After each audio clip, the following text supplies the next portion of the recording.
tenía diferentes núcleos nerviosos, que eran neuronas, que tenían la potestad de ser neurosecretoras, es decir, de secretar sustancias que muchas de ellas eran catalogadas como hormonas. Algunos son neurotransmisores, como la serotonina, por ejemplo, pero otros son catalogados como hormonas. ¿Por qué son catalogados como hormonas? Porque se producen en un sitio y van a ejercer un efecto a distancia en otro órgano. ¿Qué dijimos? Que eso se llamaba un tipo de acción telecrina, ¿se acuerdan? La acción telecrina, que era la acción a distancia. Cuando se producía una hormona, por ejemplo, en el hipotálamo se produce una hormona muy importante para el metabolismo que se llama... ¿Cómo se llama esa hormona? Hormona liberadora. ¿Están estudiando? ¿Hormona liberadora de qué? De triotropina. Hormona liberadora de triotropina. Que yo le dije, póngale aquí un 3, porque es la hormona más pequeña que existe, un tripéptido. Tiene 3 residuos aminoácidos apenas. Es la hormona más pequeña que existe en la endocrinología. Pero además de ser la hormona más pequeña, tiene 2 funciones a nivel de la hipófisis. Es decir, estimula 2 hormonas a nivel hipofisiario. ¿Cuáles son esas hormonas en la hipófisis? La prolactina. La prolactina es una, ¿verdad? Porque dijimos que la TDH es una hormona liberadora de prolactina. Y la otra, la tirotropina, la TSH. Entonces, esta es una hormona polipeptídica que tiene una acción hipofisiotrópica, es decir, que tiene tropismo hacia la hipófisis, en el eje hipotálamo tiroides. Acuérdense que más abajo, por aquí no está, porque no estamos hablando de reproducción, está un órgano que tiene así como un istmo y que es la glándula tiroides, ¿no? Que abraza aquí la tripéptide es la laringe como tal. Entonces, esa tiroides me produce la triiodotironina y tetraiodotironina. Esa la van a ver bien con el profesor Decio. El profesor Decio les va a dar ese tema que ya es del segundo bloque, abarca el segundo bloque, se le va a dar esta parte de metabolismo. Bien, entonces tenemos el eje hipotálamo, hipófisis, tiroides. Hipotálamo, hipófisis, tiroides. Estas T3 y T4, cuando están muy altas en sangre, van a hacer un tipo de feedback de asa larga y de naturaleza negativa para controlar la producción de TSH o hormona tirotrópica. Tiene tropismo hacia la tiroides, que es la TSH. Entonces, este es el eje hipotálamo, hipófisis, glándula tiroidea. Ya nosotros lo vimos y lo estamos repasando porque venimos de unas vacaciones de Semana Santa y estoy seguro que no agarraron un cuadernito, algunos sí lo agarraron, otros no, pero para que vayamos repasando. Lo mismo pasa, por ejemplo, con el eje hipotálamo, hipófisis, gónada, que es el eje de la reproducción. Aquí tenemos 2 neuropéptidos que les dije que le pusieran a este el número 10 porque era un decapéptido, es decir, es una hormona producida por 10 residuos de aminoácidos. Esta hormona le modifican un aminoácido, el aminoácido número 6, y la transforman en un medicamento sintético que dura más en sangre. ¿Por qué? Porque esta hormona apenas dura 18 minutos en sangre después que se libera. Y se cataloga una hormona hipofisiotrópica también, porque tiene tropismo hacia la hipófisis. Es decir, si yo les pregunto en el examen, que lo hago muy comúnmente y siempre hay 3, 4 que la responden mal, ¿la GNRH es una hormona gonadotrópica? No. Usted va a poner, no es una hormona gonadotrópica, porque no tiene tropismo hacia la gónada. Es una hormona hipofisiotrópica, tiene tropismo hacia la hipófisis. Entonces, este decapéptido va hacia la hipófisis y estimula la producción de 2 hormonas en la hipófisis anterior o glandular. ¿Cuáles son esas 2 hormonas? Este dijo hipofisiotrópico, la GNRH. ¿Cuáles son esas 2 hormonas? Para la semana que viene, muchachos. Sí, podrías hacer la semana que viene. ¿Cuáles son las hormonas que estimulan la GNRH a nivel de la hipófisis anterior? Si esta se llama hormona liberadora de las gonadotropinas, ¿cuáles son las gonadotropinas hipofisiarias? FSH y LH. La FSH y la LH. Entonces, estas 2 glicoproteínas se producen tanto en el macho como en la hembra, tienen tropismo hacia la gónada. Entonces son gonadotropinas. Tienen tropismo hacia la gónada y estimulan la gónada. La FSH va a la célula granulosa, la LH va a la célula teca interna y en el caso de la hembra, en el caso del macho, la FSH va a la célula de Sertoli y la LH va a las células de Leydig. Lo van a ver bien con la profesora Verónica Arboleda. Entonces, tenemos entonces el eje hipotálamo hipófisis gónada, que aquí nos tiene la producción de las hormonas gonadales, que tenemos los estrógenos, la progesterona y la testosterona en el caso del macho. Recuerden que la testosterona también se produce en la hembra, porque para producirse estrógenos tiene que pasar por la testosterona. Pero esa testosterona se queda solamente en las células de teca interna del folículo y migra, porque es una hormona lipofílica, migra hacia las células granulosas donde es aromatizada. Es un proceso que se llama aromatización y transformada en estrógeno, principalmente el 17-beta-estradiol. Es decir, la testosterona en sangre no debería estar muy alta en las mujeres, porque ella tiene una acción simplemente paracrina en el folículo. Va dentro del mismo folículo, que es un órgano endocrino transitorio, va a ejercer un efecto en un grupo celular distinto. ¿Se acuerdan que yo les dije de un folículo? Que les puse algo así como esto, que había una capa interna que mira hacia el lumen, que son las células de granulosa, que tienen como unos granulitos y se llaman células granulosas. Después viene otro grupo celular, que tiene las células de la teca interna. Y luego viene otro grupo celular que se llama células de la teca externa. Todo eso conforma el folículo. Aquí está el ovocito, que es una célula haploide que tiene un corpúsculo polar al ladito, pegadito dentro de la misma membrana plasmática. Y un grupo de células que forman la correa radiada y que, como están bien dispersadas, se llama cúmulo óforus. Cuando se da la ovulación, ¿cuál es la hormona que produce la ovulación? ¿Qué hormona produce la ovulación? ¿Rompe este folículo? La LH. La hormona LH, o hormona ovulatoria, va a ejercer un efecto sobre este folículo, incrementando la presión, y se va a dar la salida de esta estructura o este ovocito con un grupo de células. A ese proceso se le conoce como ovulación en casi todas las especies. La única especie donde no se conoce como ovulación es en la perra. Que en la perra se conoce como ovocitación, porque la perra ovula ovocitos inmaduros. Dentro de su desarrollo evolutivo, la perra, como vive en jaurías de hembras y los machos vivían solitarios, ellos tienen que tener un proestro muy largo y un estro bastante extenso. Son casi 15 días atrayendo perros. Por eso que ustedes ven en la calle una perra en celo y tiene 10 perros persiguiéndola. ¿Sí lo han visto, verdad? Sí. Y no se quedan ni pelean unos con otros y tal. Porque eso es evolución.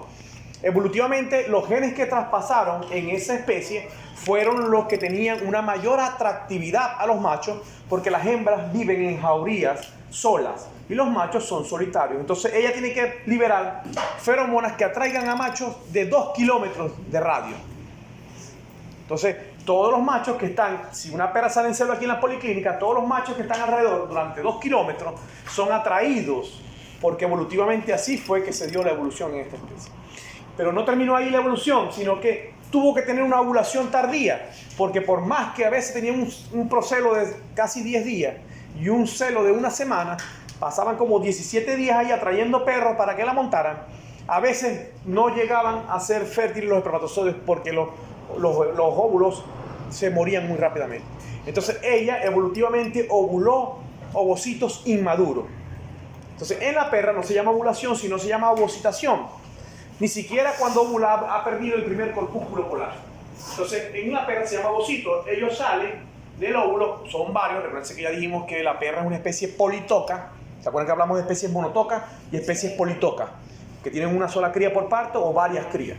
Como la perra es una especie politoca, puede ovular 6, 8, 10 ovocitos al mismo tiempo, y ellos van al oviducto, que es un oviducto muy largo. Recuerden que los cuernos uterinos de la perra son bastante alargados hacia los lados porque se decusa muy bien ese conducto paramesonéfrico o de Müller. ¿Se acuerdan de eso de histología con la profesora Chepina? Que hay un conducto que se decusa bastante en la cerda, en la gata y en la perra, y entonces se forman 2 cuernos bien alargados hacia los lados. Esos cuernos tienen también unos oviductos que ahí se quedan esos ovocitos esperando que los espermatozoides lleguen para hacer la quimiotaxis y hacer que ellos penetren a esos ovocitos y formar entonces un nuevo ser, un nuevo cachorrito que va a bajar hacia el útero y se va a implantar. Generalmente 6, 8 blastocitos se van a implantar y va a haber una gestación bien formada en el caso de la perra. Bien, eso por poner un ejemplo que son pequeños los que les gustan eso. Bien. Entonces tenemos las gonadotropinas, que son la FSH y la LH. Y ahí dijimos que en el 2007 se descubrió una nueva hormona que se llama hormona inhibidora de la gonadotropina, GNIH. Todos los que estudiaron antes del 2007, cuando yo les doy un curso de actualización, no saben qué coño es eso, porque eso la descubrieron apenas en el 2007. O sea, dentro de 2 años cumple 20 años de descubierta la hormona. Y recuerden que nosotros tenemos hormonas que las descubrieron en 1950 y no saben que existe. Ustedes, por ejemplo, la oxitocina, la prostaglandina. Y se descubrieron en 1930 y pico, en 1940 y pico. O sea, van a cumplir 100 años y hay muchas personas que no saben que existen. Para que ustedes vean la ciencia cómo avanza. Bien, entonces para salir ya del eje, porque estaba poniendo ejemplos del eje, vamos a entrar en materia con la glándula pineal. Porque la glándula pineal sí es parte del primer bloque. Ya dijimos que la glándula pineal era una estructura pequeñita, que no es que tenía una forma de pino de Navidad. En el humano es como un grano de arroz. Profe, Muy pequeñita. disculpe que me vaya un poco para atrás, pero la profesora Chepina estoy casi segura que también nos mencionó que en la mujer no se puede hablar de ovulación, sino de ovocitación. Sí, también inmadura. Ajá. No sabía. Que era lo último que se había dicho y que ya no podíamos decir que las mujeres como tal ovulan, Sino que que hay ovocitan. un proceso de ovocitación. A ver, ¿qué preguntaron? La glándula pineal se llama así porque tiene forma de pino. También se llama glándula epífisis. Ella tiene la peculiaridad de producir dos neurotransmisores importantes para los animales de reproducción estacionaria. Tenemos la serotonina, que es un neurotransmisor sumamente importante. Si no que lo diga la profesora Mónica, que es muy importante para mantenerlos atentos, para mantenerlos alerta, para mantenerlos sin depresión, mantenernos activos. La serotonina siempre en los animales superiores siempre la deben relacionar con el sol, porque se produce notoriamente cuando estamos en el día. Cuando estamos en el día, en la mañana, en la tarde, la serotonina se está produciendo constantemente para mantenernos activos, porque nosotros no somos animales nocturnos. Bueno, hay unos que sí, hay unos que se van para discoteca en la noche, en la madrugada y duermen todo el día. Pero esos son otro tipo de, esos son ya hábitos que se creen. Pero normalmente nosotros somos animales diurnos, es decir, mantenemos una actividad diurna y en la noche es que nos da sueño. Hay animales que son contrarios, hay insectos que son contrarios, donde ellos son nocturnos, salen a cazar de noche, el alacrán, los ciempiés, algunos roedores, salen a hacer, algunas aves rapaces, saben hacer su trabajo de noche. Entonces en ellos la serotonina no les hace mayor estimulación, sino la melatonina. La melatonina, póngalo como regla de matemático ahí con una luna, es una hormona que se sintetiza a partir de la serotonina. Es una indolamina que se produce a partir del aminoácido triptófano y ese aminoácido triptófano se transforma en serotonina en la glándula pineal. Y si deja de haber un estímulo lumínico, es decir, si el sol deja de llegar a través del nervio óptico, entonces 20 minutos después se activa una transferasa para transformar toda la serotonina en melatonina. Y esta melatonina es una hormona sumamente importante.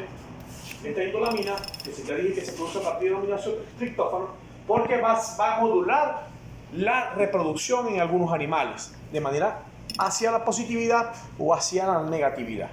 Si estamos hablando de oveja, de cabra, de búfala, es hacia la positividad. Si estamos hablando de yegua, de gallina ponedora, de pollos engordes, estamos hablando hacia la negatividad. ¿Se entiende eso? Que existen animales que por reproducción tienden a tener una mejor reproducción en los días de luz creciente y otros tienen una mejor reproducción en los días de luz decreciente. Ahorita nosotros estamos saliendo del equinoccio de primavera, donde los días se van haciendo cada vez más largos. No es que el día va a durar 25 horas. Cuando digo de que el día va a durar más, es porque va a durar más el fotoperíodo o la cantidad de horas luz de ese día.